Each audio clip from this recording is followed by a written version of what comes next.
Liverpool have been given a nightmare draw in the Champions League. You might not think that from the fact that we got Galatasaray, but that bracket, that side of the Champions League draw looks very, very difficult compared to the right side. I really was hoping for Atletico Madrid this morning, but unfortunately, we have gotten Galatasaray.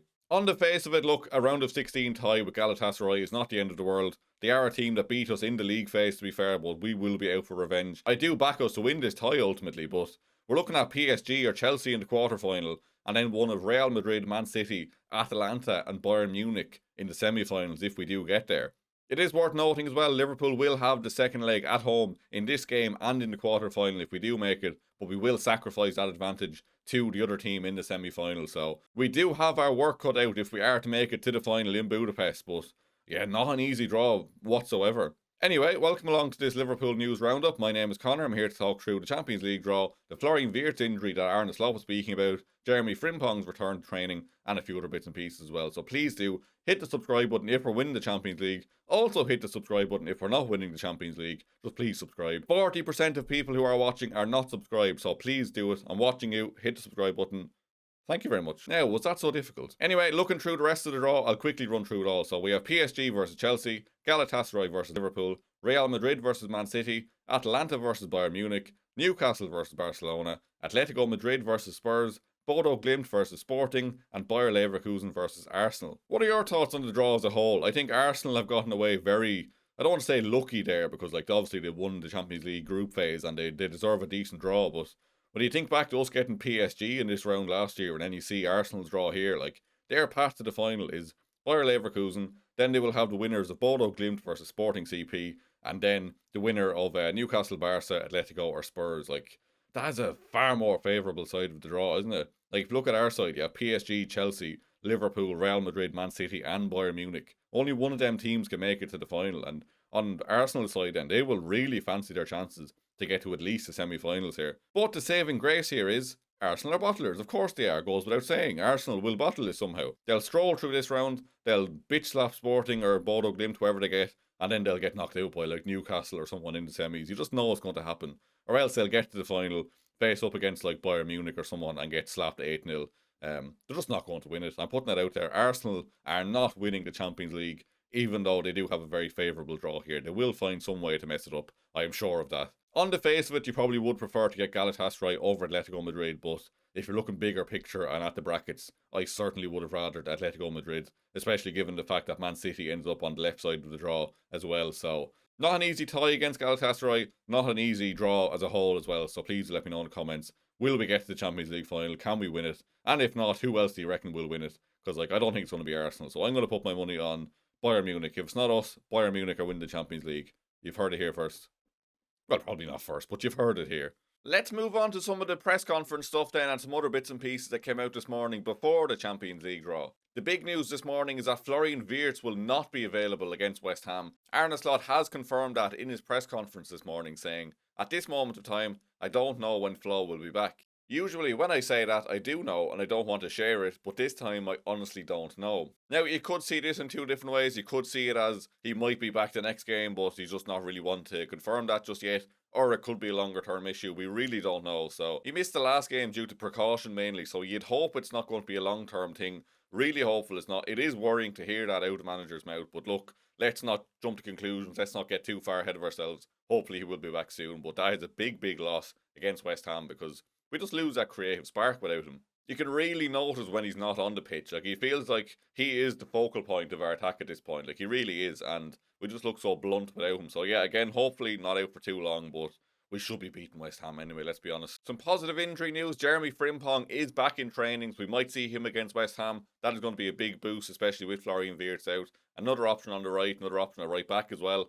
Whether he'll start or not is another thing, but look, it's always good to have players come back from injury, especially players of the quality of Jeremy Frimpong. He was fantastic before he got injured, and let's hope he can get back up to that level again fairly quick again. I nearly forgot he was a right back for a second. When I seen the news he was back, I was thinking, oh yes, that's another option for right wing, rather than thinking, right, we actually have a right back again now. You would imagine he probably will play most moments at right back, given the fact that like we don't have anyone else there who actually is a right back outside of Calvin Ramsey, who Arne Slot doesn't seem to like at all. So good to see him back in training, and again, hopefully he can get back up to the peak fitness levels and performance levels he was hitting, because we all know how good a footballer he is, and let's hope he can stay fit. Arne was then speaking about Rio Ngamoha and whether he's getting closer to starting games. He said, if you want to be more realistic, his playing time has improved massively in the last few weeks, and there's a reason for that. He has developed as a player and became better. So Rio's probably not starting then, is what I'm hearing from this really. He is starting to get more minutes, which is good. Like, he's getting more like 15-20 minute periods rather than coming on for about 2 minutes. But I think like Arne probably sees it as a bit of a stretch to play him for a full like 60 or 90 minutes. But I hope we get to a point soon where he's at least starting to play like the full second half or something that way, because we see how good he is. I understand you don't want to put too much workload on him, you don't want to put too much pressure on him, particularly if Liverpool are struggling with results as well, which is, I kind of understand it, but it is frustrating because he is just a fantastic player. And when you're looking at Cody Gakpo and Mohamed Salah just kind of putting in average performances at times, like, it is just frustrating knowing he is there on the bench ready to make a difference. But I do ultimately understand he is only 17 and you don't want to put too much pressure on him. But yeah, hopefully he does get more minutes in the coming weeks. Next up then, Liverpool have the highest wage bill in the Premier League, totaling £428 million.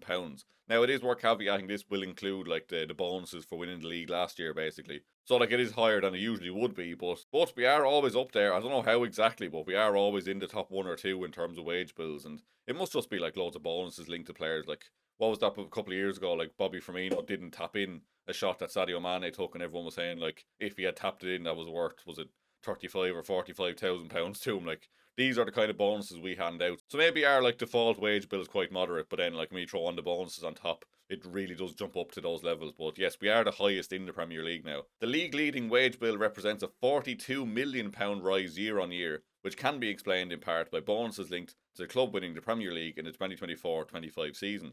Players' contracts at Liverpool are heavily incentivised and linked to success.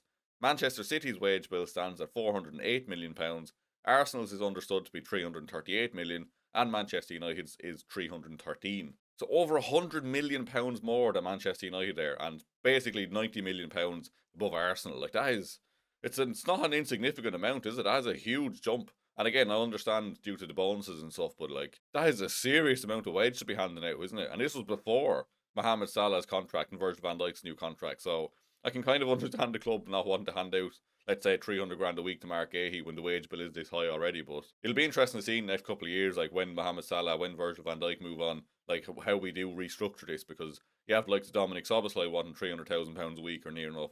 You have Kanate, if he signs a new deal, he's probably on over 200 grand. Like, we have a lot of players coming up who will want over 200,000. So I'm very intrigued to see how this plays out. But yeah, that's surprising to see that it's that high. Like, I knew we were up there, but I didn't think it was over 100 million more than Manchester United. That is crazy when you think about it. Last bit of info then, Liverpool FC has filed its annual financial accounts for the year to May 31st, 2025, the club's 20th league title winning season. So I'd imagine the wage bill was the same, the year ending at the end of May last year, basically. So the summary of the financial period: media revenue increased by £60 million to £264 million, that's a big jump. Matchday revenue increased by £14 million to £116 million.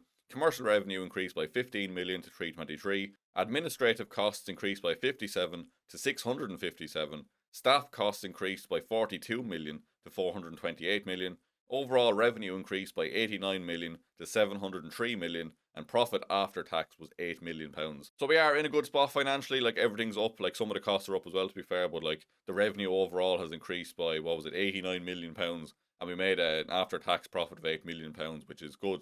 It's a good spot to be in. Like, a lot of clubs don't make a profit. So that has firmly answered the question: where is the money, John? There's the money, John. There it is in front of us, £89 million up from last year. Where's the £8 million profit, John? Come on. But in all seriousness, good to see that. Good to see the club is thriving and sustainable. Like, I know it's frustrating at times where we operate, but I think we have to be somewhat grateful, at least FSG and the people running the club, just for like having us in a good spot. Like, we're not going to be going out of business anytime soon or putting too much strain on the financials of the club. So we're in a good spot. Even if we don't get Champions League this year, it will be disastrous, but we are in a good spot financially that we're not going to start tumbling down the way some other clubs do. Like, we do have a bit of breathing room. Obviously, would rather be in the Champions League, but it is good to know we have that bit of a cushion there as well. That's all from me this morning anyway. If you have enjoyed the video, please do hit the like button, hit the subscribe button before you head out. Let me know what you think on the Champions League draw, whether you're worried about Florian Wirtz, whether you're happy Jeremy Frimpong is back, and just, yeah, any other comments, just leave them below. I love reading the comments, so just leave any random, just like, opinion on football, on life, anything in the comments, and I'll try to get back to you. Thank you very much for watching, and I'll see you very soon.